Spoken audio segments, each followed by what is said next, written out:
Bom, vamos ver aqui agora nesse vídeo a diferença entre argumentação e exposição. Depois a gente vai ver as características de uma dissertação argumentativa, que é a dissertação cobrada no Enem, e por fim a gente vê os critérios que anulam a sua redação no Enem, que eu tenho certeza que você não quer anular. Então vamos partir aqui já para o nosso quadro. Deixa eu diminuir aqui no meu rosto.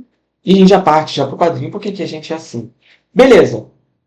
Exposição e argumentação, ou argumentação e exposição. Eu vou começar colocando aqui para você, e tu já tá aí com teu caderninho, né? Tá ligado? Para você acompanhar essa aula aqui de maneira efetiva, você tem que acompanhar com caderno, olhando e atento, tá?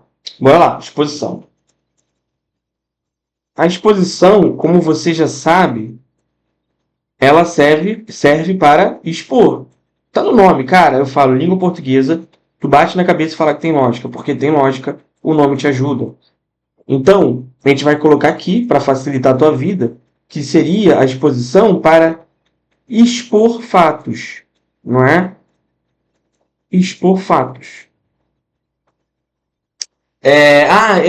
Isso quer dizer que a argumentação não vai expor fatos? Não, óbvio que vai. Só que eu vou usar esses fatos, eu vou usar a exposição para aliar a minha opinião, não é? É isso que eu tenho que fazer.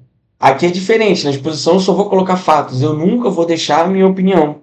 Então eu vou até dizer aqui, ó, que basicamente é um texto informativo apenas. Texto informativo. E ele não tem opinião. Não tem. Não tem opinião do autor. Cara, imagine que eu esteja discutindo sobre futebol. Eu tô lá falando sobre futebol e eu vou falar sobre um determinado clube. Vamos lá, vou falar sobre o Flamengo. Então, eu só vou expor sobre o Flamengo, não vou deixar minha opinião. Falar, o Flamengo é um time que foi fundado em 1800 e tanto, que tem, sei lá, 7 campeonatos brasileiros, 5 Copas do Brasil, um Mundial, uma Libertadores. Eu só estou expondo fatos, eu estou falando o que é verdade, o que eu tenho como dados, né, desse clube. Em nenhum momento eu deixo a minha opinião sobre aquilo, tá vendo? Eu só vou jogando fatos, jogando dados. E em nenhum momento eu deixo um posicionamento crítico. É isso. A exposição é isso. E é isso que eu quero que eu quero evitar no seu texto. Porque tem gente que vai lá, faz uma redação do Enem e coloca um monte de repertório, coloca um monte de dados. E em nenhum momento deixa a sua opinião. Ou seja, o seu texto, embora tenha bastante informação, seja um texto informativo, para a modalidade do Enem, ele não é efetivo, tá? Porque tem que ter a sua opinião. E o que é ter a sua opinião? É no texto argumentativo. Bora lá. A argumentação.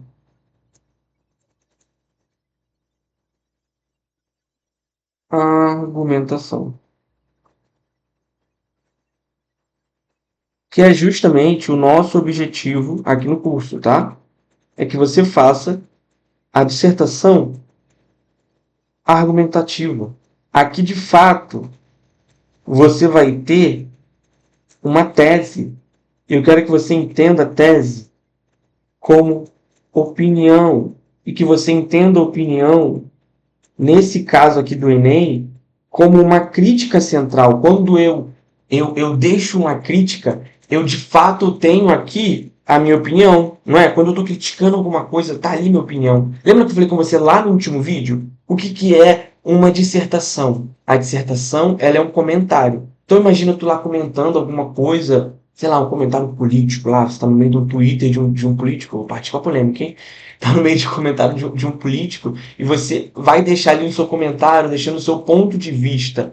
Ou seja, tu vai ter um assunto, né, relacionado ao que está sendo envolvido ali naquela situação, e vai ter a sua opinião, vai ter a sua crítica. É isso que eu quero que você faça no Enem. Que você tenha uma opinião, e aqui a gente vai ter que a opinião é igual a uma crítica. Crítica. É isso. É, tem que criticar. E se eu tenho a minha tese, a minha opinião, eu vou ter algo que vá sustentar essa tese, que são os meus argumentos. Argumentos. É isso, né? É claro que para que eu possa ter uma base para os meus argumentos, eu posso ter sim fatos. Por exemplo, vamos voltar lá à ideia do Flamengo que eu falei com você. Eu citei fatos do Flamengo, falei do ano, falei dos títulos. Agora eu posso falar assim, ó, o Flamengo é o melhor time do Rio de Janeiro. E por que o Flamengo é o melhor time do Rio de Janeiro? Porque o Flamengo é o único time que tem Mundial, é o time que mais tem Libertadores, é o time que tem mais Campeonato Brasileiro, é o time que tem mais Campeonato Estadual. Então, tá vendo? Eu utilizo fatos, dados do dia a dia para o quê? Para ser uma base para a minha opinião. Qual é a minha opinião? A minha opinião é que o Flamengo é o melhor time do Rio de Janeiro. E quais são os fatos? Os fatos são os títulos do Flamengo. Tá? Claro, eu posso ter outro ponto de vista, eu posso falar que outro time é melhor que o Flamengo e usar outros dados, né? E aí depende do recorte que a gente vai fazer. Não quer dizer que. O que eu não posso, na verdade, é usar dados falsos, né? Eu estou usando dados verdadeiros, mas eu posso falar que, por exemplo, o Vasco é o melhor time do Rio de Janeiro. Por quê? Porque foi o time que sempre lutou, né, a favor de causas sociais, como os negros jogando futebol. Então, tudo depende do quê? Do recorte que eu vou utilizar. Eu pego a minha opinião e utilizo os dados, né, a fim de defender esse ponto de vista, tá? Mas o que que faz com que um texto tenha maior argumentatividade? Eu vou dizer para você que é isso aqui, ó. Palavras,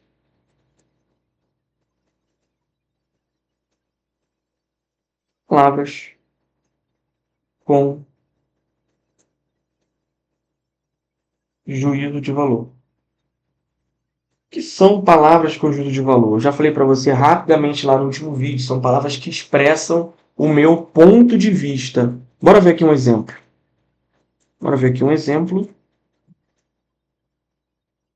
Vamos imaginar um tema. Imagine que o tema aqui sobre o que eu vou escrever é sobre a perpetuação do bullying. Então eu vou escrever uma frase aqui e eu quero ver se você consegue encontrar alguma palavra que deixe claro o meu ponto de vista, beleza? Se liga aí nessas duas frases que eu já coloquei para você. Ó. Ah, professor, mas eu quero copiar também. O que que tu pode fazer para tu copiar? Velho, tu tá no online, pausa o vídeo, copia, tá? Então, bora lá. Não copie enquanto eu estiver explicando, pelo amor de Deus. Pô, tu tá no online, não viaja, não fuma maconha. Se liga aí. O tema que eu tinha falado para você era a perpetuação do bullying nas escolas brasileiras e vamos ver onde é que está meu ponto de vista aqui com palavras de juízo de valor para deixar claro que aqui é uma argumentação e que tem a minha opinião e a minha crítica, como eu te ensinei. Beleza. Exemplo número 1. A perpetuação do bullying nas escolas brasileiras representa um grave problema. Olha isso aqui, ó. Um grave problema. É até uma técnica que eu vou te ensinar um pouquinho mais para frente, de como você fazer uma tese bem crítica, que eu quero que você tenha isso. A sua argumentação tem que ser uma argumentação e não uma exposição. Então aqui, ó, grave problema. Eu tô deixando claro, cara. Aqui tá evidente a minha opinião. Eu falo, olha só, cara, isso é um grave problema. Tá vendo? É a crítica. Tá vendo como tem a minha opinião? E é isso que tem que ser feito. Olha esse outro aqui, para deixar dois diferentes. Não é razoável. Olha aqui, ó, quando eu falo que algo não é razoável, o que eu tô querendo dizer? Que não tem a razão ali, ó. Tá vendo? Como eu já deixo clara a minha opinião, ó. Não é razoável que a perpetuação do bullying permaneça nas escolas brasileiras. Então aqui, ó, eu deixo claro aqui, ó, com razoável. E esse não também, ó, ele já deixa clara a minha opinião e o permaneça, ó. Entenderam, gente? É isso. Em parte do seu texto, lá na sua tese, na sua argumentação, você tem que ter essas palavras com juízo de valor, beleza? Eu vou deixar uma lista aqui no material dessa aula sobre as 110 palavras com juízo de valor. Ah, isso quer dizer que eu tenha que gravar essas palavras? Não, é só para você ir reconhecendo, entendendo como é que funciona, depois virar algo muito automático, tá? Fique tranquilo, fique tranquila e já vamos partir aqui para a nossa segunda parte, que é a estrutura da dissertação. Beleza. Então, um ponto importante e que a galera pode assim, achar que é bobeira, mas não é, eu sempre falo que o óbvio deve ser dito, que a dissertação argumentativa ela tem que ser dividida em três partes, que na verdade são quatro, porque uma parte ela se divide, que é o desenvolvimento, a gente divide em introdução, desenvolvimento e conclusão. Então, bora lá. Ah, não, professor, mas eu já sei disso. Você tem que saber. Não importa. E é obrigatório. Se você não fizer isso, você vai perder muitos pontos. Muitos pontos. Você não vai chegar nem nos 600 pontos, tá? Isso se você não zerar a redação. Você vai entender daqui a pouco. Bom, então eu tenho que ter uma introdução, não é? Eu tenho que ter introdução. Ok. Eu tenho que ter dois desenvolvimentos. Desenvolvimento. Nada de novidade para você. E eu tenho que ter a conclusão. Em aulas posteriores, eu vou explicar, obviamente, cara. A gente vai destrinchar aqui com 11 passos toda essa estrutura.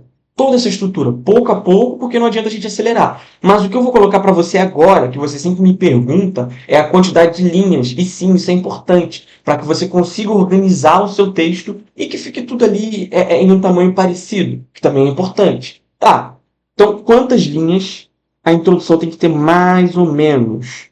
Eu vou colocar aqui para você que de 5 a 7 linhas, tá? 5 a 7 linhas. Então vamos lá.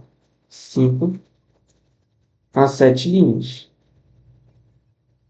Para você ficar ligado, não está sobrando espaço na minha redação. A gente tem que entender de onde está vindo, de onde você está gastando muito espaço. Ou será que você está enrolando muito, sendo prolixo?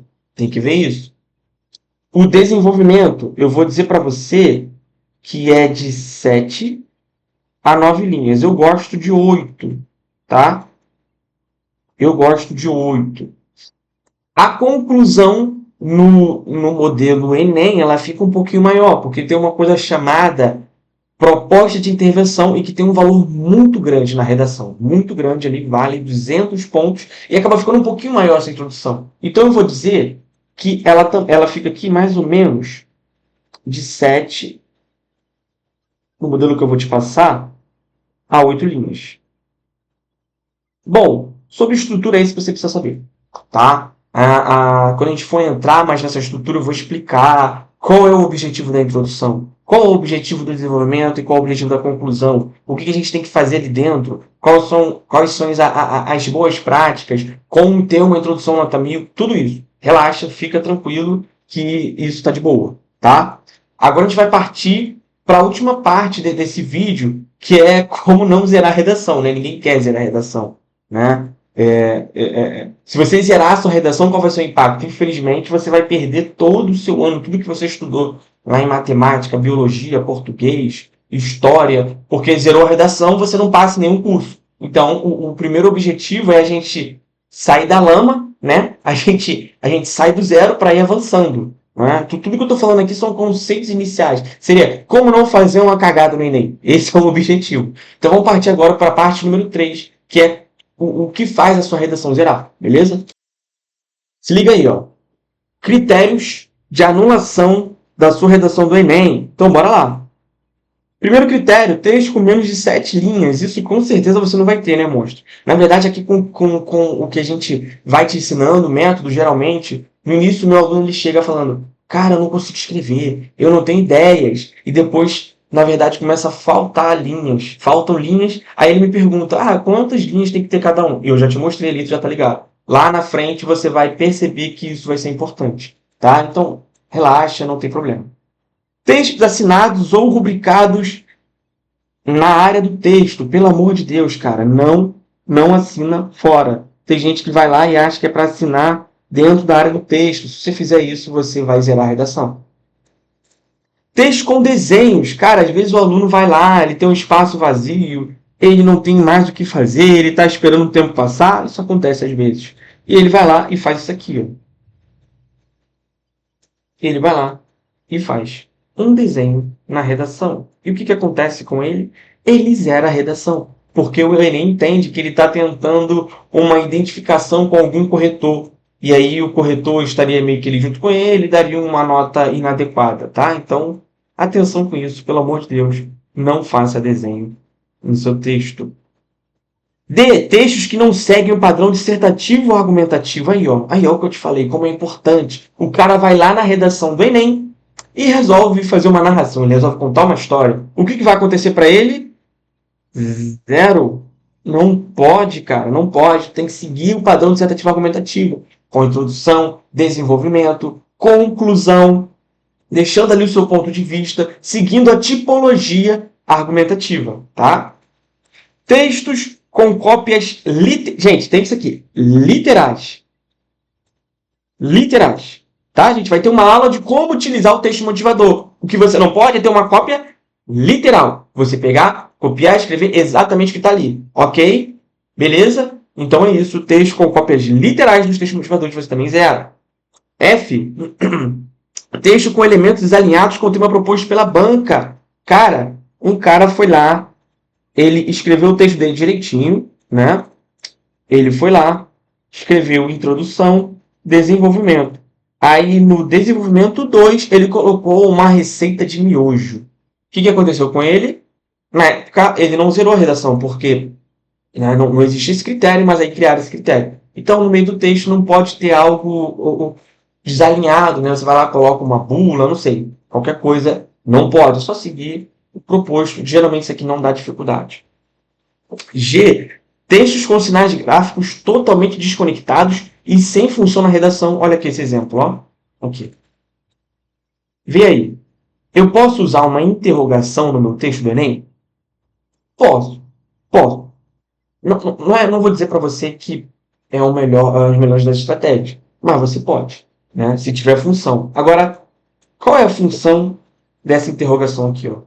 Qual é a função dessa interrogação nesse texto? Aqui parece que esse aluno está deixando uma mensagem para o corretor. Né? Olha só, corretor, aqui é o fulano de tal. Então, se ele está deixando uma mensagem, né, mesmo que não tenha sido intencional, imagino que não tenha sido, ele zera a redação. Então, cuidado com isso aqui. Ó. Sobrou espaço. Velho, deixa o espaço lá. Não coloca nada. Nada. Desenho, nada. Ok? O que mais? Textos ilegíveis ou com idioma diferente do português. É o que eu sempre falo, cara. Deixa a letra bonitinha, capricha na letra, cara. Capricha na letra aqui, ó. Lê isso aqui, ó. Lê o que está escrito aí. Fala bem. Você consegue entender alguma coisa? Não. Então zerou a redação, tá? E aí vem até aqui uma dica extra, ó. Cara, faça, pelo amor de Deus, faça uma letra bonita. Capricha na letra. A letra feia é critério para perder pontos? Não, mas eu já tive um aluno que ele tinha uma letra bem complicada de se entender e ele perdeu 40 pontos sem errar a língua portuguesa. Ele tirou 960 e aparentemente o texto dele não tinha erro de português. Eu avaliei, outros professores avaliaram, não encontraram um erro. O que os professores encontraram, inclusive eu conheci a letra dele, que a gente encontrou foi garranchão, né? Que a gente não conseguia entender alguns trechos. E tu acha mesmo que o corretor, ele tem ali 3 minutos para corrigir cada redação, você acha que ele vai parar e tentar entender a sua letra? O que ele vai fazer é simplesmente entender, se ele não entender a sua letra, ele vai dar isso como desvio de ortografia. Ele vai colocar que você escreveu uma palavra de uma maneira inadequada. E aí você vai perder pontos. Então, tenha atenção a isso. Se tu tem um garranchão, melhora essa letra. Beleza? Gente, no próximo vídeo eu vou mostrar para você o que fazer antes de iniciar o texto. Então já fica ligado que a gente vai avançar cada vez mais. A gente saiu agora da parte do que não ser feito, né? Você entender o início de tudo, o óbvio, e aqui nessa última parte sobre os casos de anulação. O que você deve evitar na sua redação do Enem. Então primeiro a gente constrói uma base e depois a gente avança de fato. É assim que a gente vai pouco a pouco. Beleza? Tamo junto!